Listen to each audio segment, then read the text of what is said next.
Even after Jesus made several appearances following his resurrection from the dead, the disciples were still dejected. They were aimless. Without Jesus physically present with them day after day, life seemed to lack purpose. Peter announced to the others that he was going fishing. That we read that in John chapter 21, verse 3. That was Peter's comfort zone. That was his old habit. And a number of the disciples went with Peter on that fishing trip. In a scene reminiscent of Peter's original calling by Jesus, Peter and his colleagues fished all night long. They caught nothing. At daybreak, a person on the shore appeared to them and called out, "Have you caught any fish? Then throw your net on the other side of the boat and you'll find fish." The disciples dropped their net on the other side of the boat, and instantly the net was filled with a catch. We read later on in John 21 that it was 153 fish at that catch.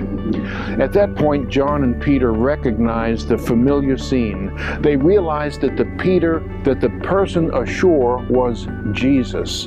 Impetuous Peter jumped overboard in the water and he swam ashore to be with Jesus, while the others rowed ashore, towing the net behind them that was loaded with fish.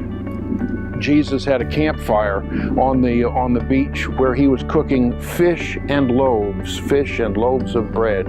"Bring some of the fish you caught," Jesus instructed, as if to remind them to use the bounty that God provides for the work that he has already begun. They were there to add fish to the meal that Jesus was about to serve.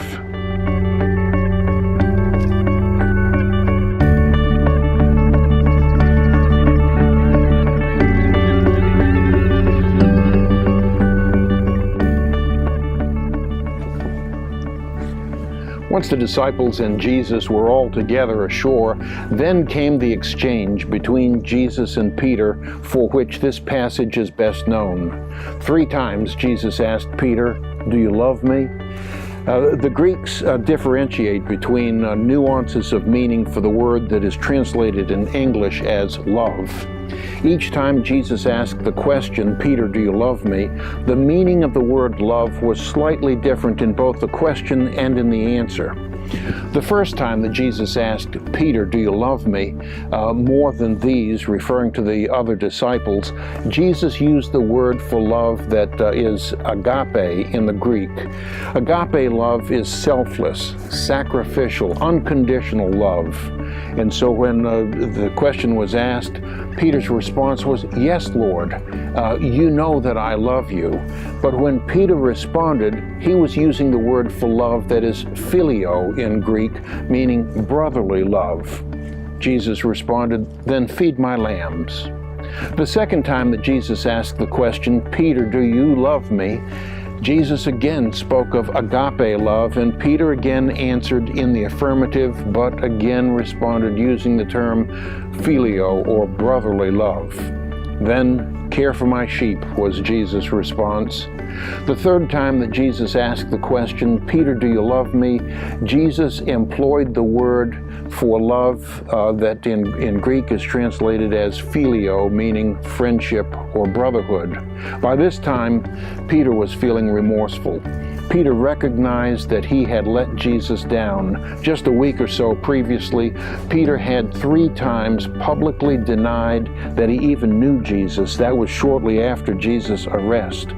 Similarly, 3 times Peter had fallen asleep when Jesus asked Peter to remain alert and pray in the Garden of Gethsemane. Through these 3 questions, "Peter, do you love me?" Jesus had provided Peter with the opportunity, an opportunity to reflect on what it means to love Jesus. He gave Peter an opportunity to reinstate his allegiance to Christ and even to stretch his love to new levels.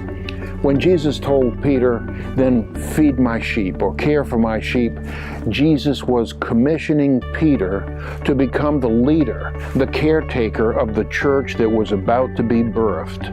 That would require Peter to reach greater depths of love, greater depths than he had known previously. The first time that Jesus posed the question, he was asking, do you love me sacrificially, selflessly, unconditionally, even more than these other disciples?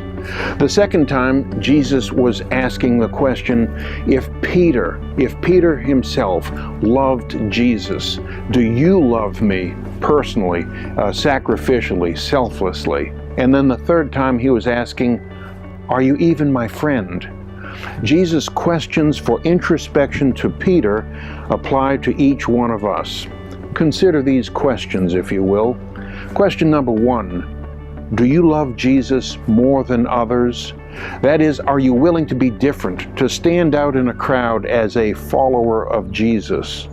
How are you doing that? Question number 2, do you love Jesus personally, sacrificially, selflessly? How are you demonstrating your selfless love of Jesus? And then question number 3, are you even a friend of Jesus? That is, are you spending time with Him? How are you evidencing your friendship with Jesus? For Peter, this passage was a review of developments in his relationship with Jesus. Being obedient to Jesus' instruction to drop the net on the other side of the boat reminded Peter of his own calling to follow Jesus. Seeing the fish and the loaves at the campfire reminded Peter of the miraculous provision that comes from God in order to achieve His purposes. The threefold opportunity to restate his love to Jesus restored Peter's standing with Jesus after Peter had succumbed to the pressures of this world. The exchange with Jesus and Peter reminds us that we are forgiven, that we are redeemed, and that Peter could continue the ministry that Jesus had begun, a ministry to bring people to the saving grace of God. These very same reminders apply to you and to me. We are reminded through the sacrifice of Jesus. We are reminded that we are called to follow His teachings, that we are called to continue the work of His church, to make disciples for Christ, bringing people back into a relationship with God.